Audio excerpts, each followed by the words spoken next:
물론 중요합니다. 언급이 없다는 건 그만큼 또 문제가 있는 거니까요. 언급이 있으면서 팬들의 충성도가 높다. 이게 사실은 더 중요할 수 있습니다. 그리고 그래서 말씀드리는 게 좀 전에 서영석 사장님께 말씀하신 것도 팬페이지 좋아요를 유도하는 캠페인이 정말로 유효할까?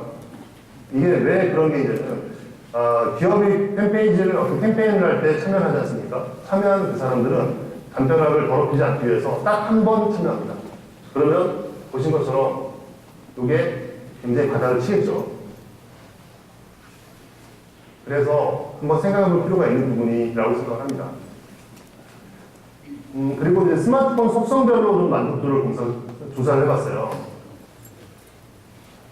스마트폰은 여러 가지 속성이 있을 수 있습니다. 그중에 뭐 디스플레이, 통합 품질, 최적화, AS, 디자인, 배터리 등을 볼 수가 있고요. 저희가 조사해본 결과 긍정적으로 보는 부분은 통합 품질과 디자인 쪽이었어요. 부정적인 부분은 배터리가 상당히 문제가 있다. 아직까지는. 이런 걸 볼 수 있었고요. 그걸 디테일하게 보면 이런 만족의 부분에서는 디스플레이 디자인이 있고요. 역시나 불만은 배터리가 없습니다. 그리고 재미 부분에서는 뭐 약간 좀 적은 편이죠. 그리고 다행스러운 건 이제는 혐오스럽고 굉장히 극단적인 감정에서는 스마트폰은 포지셔닝은 주지 않습니다. 라는 걸 볼 수가 있습니다.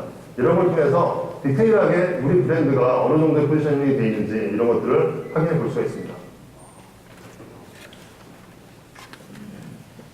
그럼 두 번째로 캠페인이나 광고를 언제 해 좋을지, 특히나 이제 어떤 부정적인 이슈가 발생하거나 어떤 문제가 있을 때는 이런 부분들이 상당히 중요하시죠. 그래서 세 가지를 좀 봤습니다. 특정 브랜드의 사고 발생했을 때, 국민적인 관심이 있는 사고 발생했을 때, 그리고 여러분들이 오신 분들이 아마 많이 하실 텐데, 뭐 DA 광고를 집행할 때 언제가 적기일지. 첫 번째로는 브랜드의 사고 발생이 있었습니다. 이 브랜드는 7월 5일 날은 190건 정도의 하루 그 언급량이 있던 브랜드입니다. 근데 이게 사고가 발생하면서 거의 18,000건이 상승했습니다. 이게 정말로 캠페인에 성공을 했다면 대박이겠죠. 그래서 허니 무슨 짓인가요? 그거에 따라 이렇게 나올 수 있겠죠. 그리고 나서 이 회사는 여기에서 캠페인을 종료를 했습니다. 모두 다 중단을 하고 이제 경선 모드로 들어간 거죠. 그리고 모든 걸 자제를 했습니다. 그러면서 이제 새로운 캠페인을 광고를 집행할 시기들을 선정을 해야 되는데 그게 언제인지는 사실 잘 알기는 어렵습니다. 그래서 이제 저희 어떤 공부에서 제안을 한 게 이제 이 그래프입니다.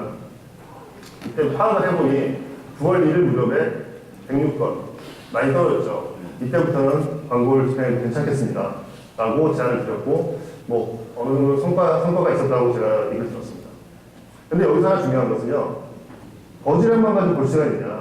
이게 정말로 부정적인 사건이었다면 버즈량만 가지고 볼 수가 없습니다. 여러 가지 복합적으로 봐야 되고요. 근데 다행스러운 건 이 사고는 좀 신기하게도 긍정과 부정이 약간 유사하게 나오는 정도예요. 그러니까 사람들이 크게 문제 삼지 않는 이슈가 된 거였어요. 그러니까 급격하게 버즈량을 줄였고요. 그런 걸 볼 수가 있었고 또 하나 긍정률의 변화를 보면은 사고 발생 직후부터 계속 증가했습니다. 그러니까 이 사고에 대해서는 그 브랜드의 어떤 잘못이다 라고 보는 면은 좀 적었다는 것이죠. 그래서 바로 광고를 집행해도 크게 문제가 없다 라고 봤던 사고였습니다.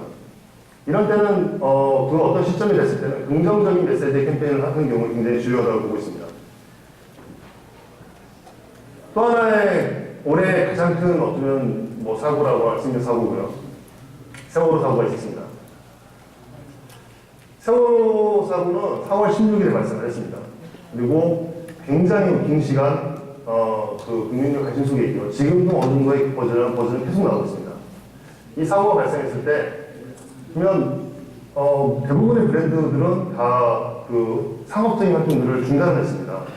그러면 그 앞서 봤던 어떤 사고처럼 그 버즈량이 감소했을 때 캠페인을 진행해야 되느냐. 근데 사실은 이런 사고 같은 경우에는 굉장히 복합적인 작용을 합니다.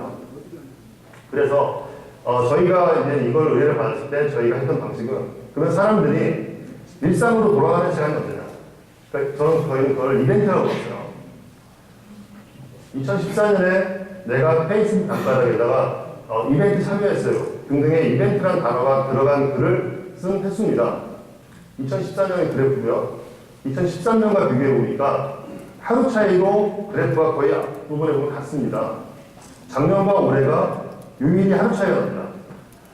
그러니까 거의 초반에는 작년과 올해가 이벤트에 관련된 이야기를 거의 같게 했다는 것이죠. 그런데 사고가 발생하고 4월 10일 발생하고요. 4월 22일까지는 비슷했습니다. 근데 4월 22일부터 꺾여버렸죠.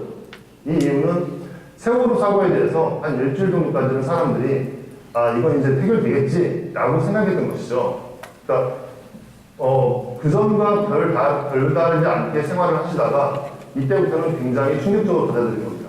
더 이상 자기가 페이스북에다가 저 이벤트 참여했을 말을 할 수가 없는 거죠.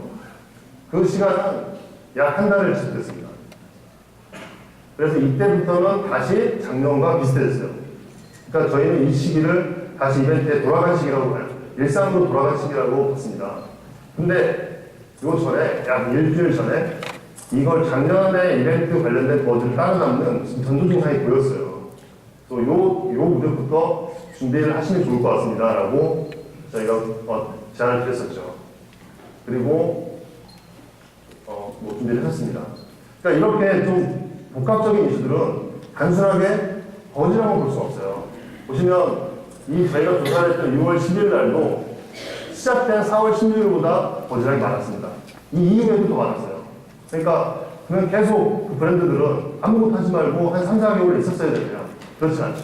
좀 조심스럽게 접근을 할 필요가 있었습니다. 이런 어떤 국민적인 관심사 같은 경우에는 국민이 생각하는 어떤 그 사건의 방향을 봐야 되는 부분이 있습니다. 그래서 그 사람들이 이런 것들에 대해서 어떻게 반응할지 이런 분석은 사실은 버즈량만 가지고 볼 수는 없습니다. 다각도로 볼 필요가 있다고 말씀드릴 수 있겠습니다.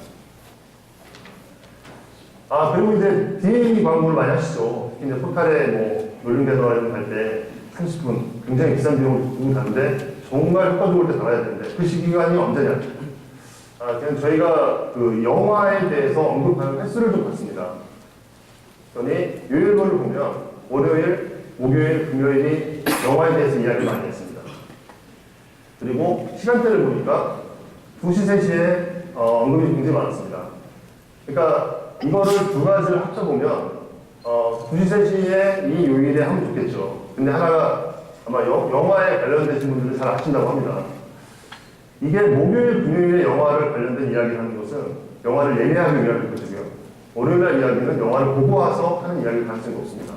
이런 것들을 좀 복합적으로 보고 또한 그때 발생한 어떤 이슈를 같이 복합적으로 분석해 본다면 아주 최적의 광고 타임을 잡을 수도 있다고 생각을 하고 있습니다. 세 번째는 소비자 고객 인식 조사 부분입니다. 어떤 캠페인을 진행하거나 혹은 제품을 출시하거나 그 전과 후의 인식 조사 그리고 성별에 따라서 약간의 차이가 있습니다. 그리고 고객 니즈를 발굴하는 부분 세 가지를 말씀드리겠습니다. 모 스마트폰 제조사에서 새로운 기능이 들어간 폰을 출시를 했어요. 그런데 그 기능이 과연 소비자한테는 어떻게 반응이 있을 것인가? 대부분, 그러니까 저희가 이제 이걸 볼 때 그 기능에 대해서 크롤링을 해서 이 긍정적인 메시지들의 어떤 연관의 순위를 봤습니다. 해당 제품은 2월 말경에 출시를 했고요. 그 전에 티저 등이 나오면서 좋다, 새롭다는 얘기들이 좀 나오기 시작했어요. 출시되고 나서는 상당히 상승을 했죠. 그러니까 그 기능은 사람들은 새롭다, 좋다라고 말을 많이 했다는 것이죠. 그래서 결국에는 굉장히 긍정적인 감정이 상승을 했고, 아주 안정적으로 자리를 잡을 것이다. 그렇게 됐습니다. 이런 것들을 찾아볼 수 있고요. 이런 것들을 분석해 보려면 아마도 그동안 리서치를 활용하시거나 해서 한 달, 두 달 걸려서 데이터를 보시게 될 텐데 아주 간단하게 짧은 시간에 볼 수가 있습니다. 그러니까 어떤 연관된 이슈를 추적하거나 사용자 어떤 인식이 변화되는 부분들을 분석하는 굉장히 좋은 도구가 되고요. 또 하나가 캠페인을 진행하는 경우에 해당 캠페인에서 어떤 단어들을 밀지 않습니까? 미는데 사용자들은 정말 자기가 미는 단어들을 말을 할까? 라는 걸 분석해 볼 때 아주 유용할 수 있죠. 그래서 그럴 때 캠페인 전과 후를 비교해서 이 성공력을 판단하는 어떤 KPI를 적을 수도 있다고 생각하고 있습니다. 또 영화인데요. 한 번에 여러 개를 했습니다. 영화에 대한 남녀의 인식차가 있습니다. 영화에 대해서는 뭐 64도 30%의 남녀의 성비가 있었습니다. 남자는 뭐 사랑 같았습니다. 감독, 웃기다, 배우, 여자, 액션. 여자는 애인, 배우, 공포, 줄거리, 친구. 좀 많이 다르죠. 남자는 좀 코믹이나 액션 이런 걸 좋아하는 것 같고, 여자는 조금 더 신도 있는 걸 좋아하는 것 같습니다. 좀 더 신기했던 건 공포라는, 그러니까 공포 영화를 여성분들이 더 좋아하는 것 같아요. 이런 것도 찾아볼 수 있었고요. 이런 거에 따라서 그 대부분의 분야들을 분석을 해보면 남성과 여성의 관심사가 조금씩 달라요. 그러니까 어떤 캠페인을 진행하거나 어떤 광고 전략을 세우실 때 이런 것들을 성별 타겟팅을 달리해서 집행을 하신다면 굉장히 그 전보다는 좋은 효과를 보실 수 있을 거라 장담을 드립니다. 그리고 얼마 전에 끝난 슈퍼스타 K 우승자 분석을 해봤는데요. 이건 10월 16일 날 분석한 자입니다. 10월 16일 날 저희가 분석을 해보니까 사전투표 버즈란에서는 단연 박진원 씨가 1위를 했습니다. 근데 우승할 것 같다라는 우승이라는 단어와 혹은 이거 관련된 단어들을 언급한 횟수를 보니까 김필이 1등이었어요. 그래서 저희가 조심스럽게 그때 페이스북에 공개를 하게 됐는데 김필이 우승할 것 같다. 맞았으면 좋겠다 했는데 결과는 5.5표 차이로 박진원이 우승을 했습니다. 그러니까 뭐 틀렸죠 저희가. 근데 그 정도 차이, 근소한 차이로 볼 수 있었다는 것들을 또 찾아볼 수 있는 것이고요. 결국에는 어떤 숫자로는 데이터 보다 그 데이터도 물론 중요합니다. 근데 또 숨어있는 그 고객이나 소비자가 필요로 하는 게 무엇인지 이 니즈는 또 다른 면에서 찾아볼 수 있다는 것이죠.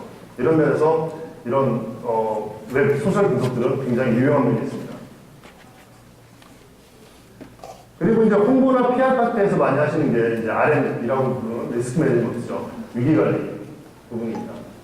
뭐 대부분의 어떤 툴을 사용하시면 어떤 특정 버즈라는 이상이 나오면 뭐 알람을 주고 이런 기능들이 있습니다. 비슷한 경우가 있는데요. 가장 중요한 건 이 리스크 분석에서 중요한 건 확산이라고 볼 수 있습니다. 이 이슈가 살았냐 죽었냐, 갈 것이냐 말 것이냐 이런 것들을 볼 수 있는 부분이 있는데 저희가 가지고 있는 기술 중에 버즈넷이라는 특화를 가지고 있는 기술이 있습니다. 간단하게 보여드리면요. 이 하나의 원이 하루입니다. 하나의 이슈가